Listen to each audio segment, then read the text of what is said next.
A Autoridade para as Condições do Trabalho está a avançar com inquéritos para avaliar quais são os edifícios do Estado que estão expostos ao amianto, material cancerígeno. Tendo em conta a lei, o procedimento está atrasado 2 anos. Os primeiros inquéritos da ACT já seguiram para alguns serviços, a começar pelo Ministério da Solidariedade. Também a Quercus, num levantamento que está a fazer, confirmou que há centenas de casos registados no Instituto de Segurança Social. 5 deles relativos a funcionários públicos. Em documentos enviados à RTP, confirmou que só em Lisboa, desde 1990, foram diagnosticados 33 casos de cancro do pulmão associados à exposição ao amianto. A Quercus também descobriu que só no Instituto da Segurança Social há 201 doenças profissionais registadas pela exposição a esta substância, em 5 casos relativos a funcionários públicos. É convidado nesta tarde informativa Carlos Matias Ramos, bastonário da Ordem dos Engenheiros. Muito boa tarde, obrigada por aceitar este nosso convite. Consegue perceber porque agora estarmos a debater este caso, quando ele já foi debatido no passado, quando já houve discussão pública e anúncio de vontade para que se alterasse a situação? Porquê o debate novamente e porquê o facto de a situação ainda estar na mesma em alguns pontos do país? Eu penso que a relação causa e efeito está na própria iniciativa que foi tomada pela comunicação social. Se não houvesse essa iniciativa, talvez nós não estivéssemos a discutir e a tomar, pelos vistos, medidas para reduzir algum impacto destas notícias.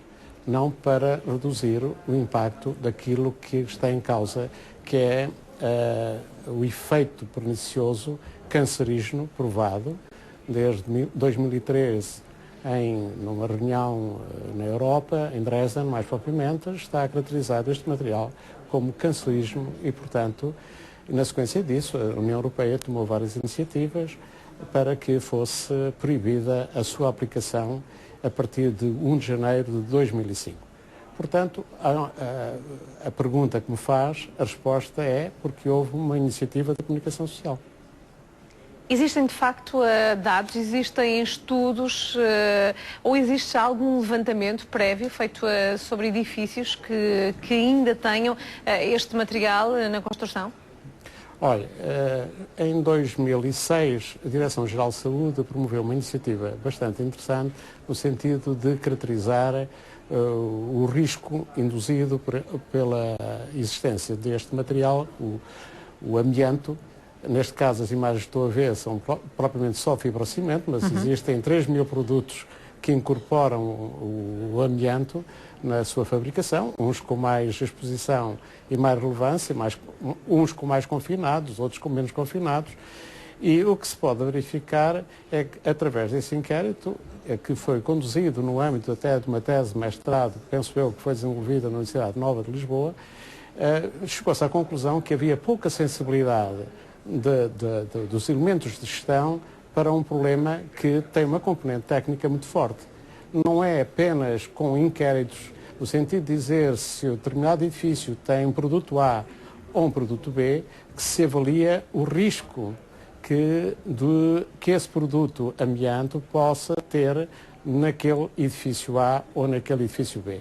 Portanto, penso que não será a melhor fórmula apenas através do inquérito para resolver este problema. Temos técnicos capazes, temos condições através de normas não portuguesas, mas europeias, em que os nossos vizinhos Espanha é prolífero em conjunto de normativo que determina os procedimentos a ter para avaliar as condições de risco associadas à existência desse material nos edifícios, nomeadamente em edifícios públicos, e o que se passa é que pouco ou nada se fez valorizando a componente técnica. E há aqui 2 aspectos que, no meu entender, estão a contribuir para isso.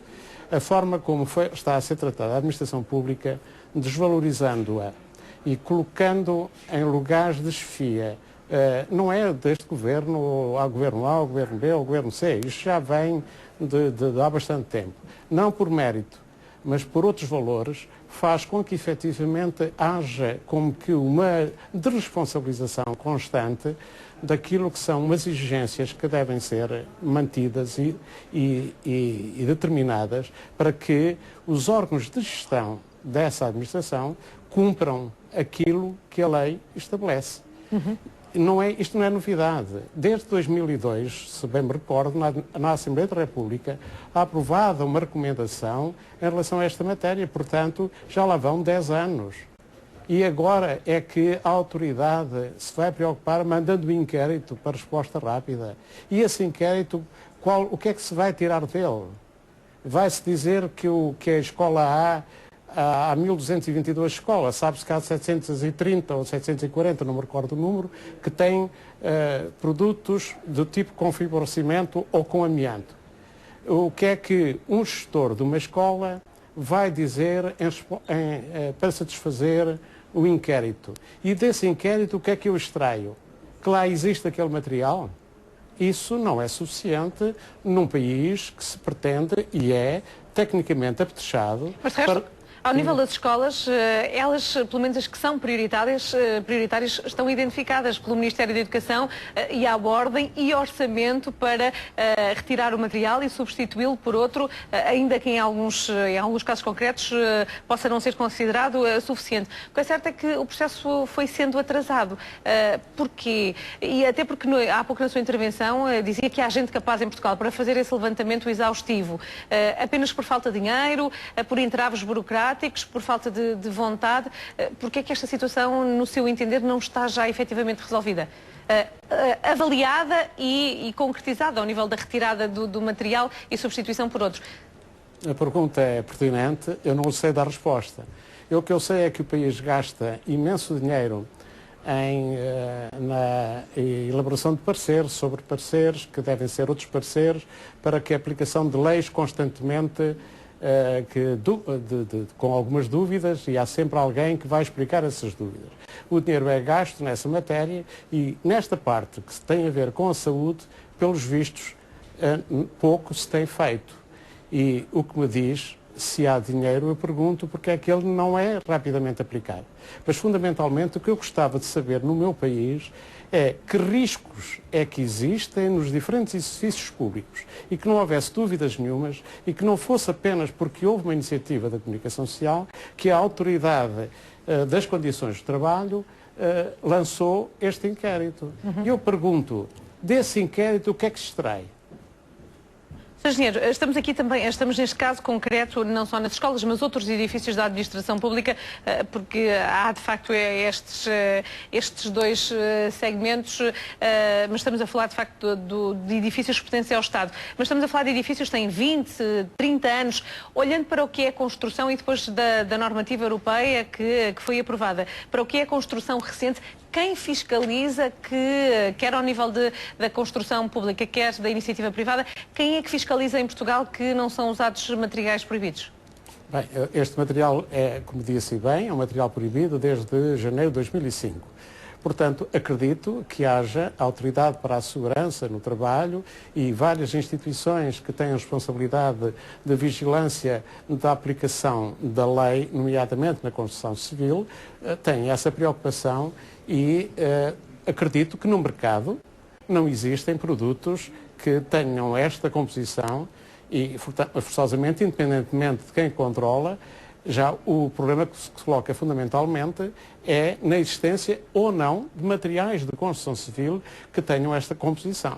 E isso aí é que temos que tomar atenção especial e isto verifica-se nas fábricas. Não há muitas fábricas de fibrocimento cá em Portugal, com certeza. Elas neste momento foram fortemente afetadas em termos puramente económicos.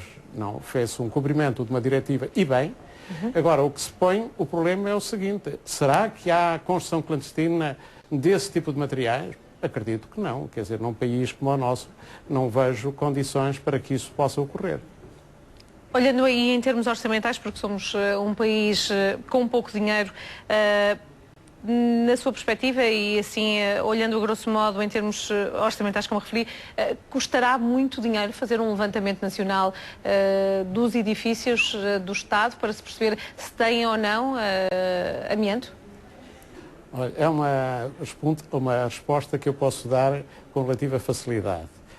Independentemente do custo disto, do custo dessa iniciativa, custa muito mais que haja a possibilidade de que pessoas possam ser afetadas porque no local de trabalho tenham este tipo de risco induzido e um risco que se conhece.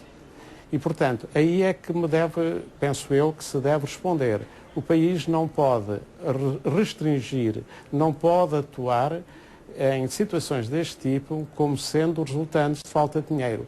O dinheiro espaçado nos anos todos que temos vivido, em que este assunto já devia ter sido analisado e concretizado, esse sim é que custa muito dinheiro, porque cria alarme nas pessoas, desconforto de quem, ainda há bocado vimos uma senhora dos Açores pôr em dúvida as suas condições de trabalho. Isso custa muito dinheiro, mais do que todo o dinheiro que possa ser gasto na caracterização da situação e de definir os riscos potenciais, nivelando-os e fazendo os investimentos para a remoção desses materiais em função da análise de risco e, forçosamente, das disponibilidades financeiras.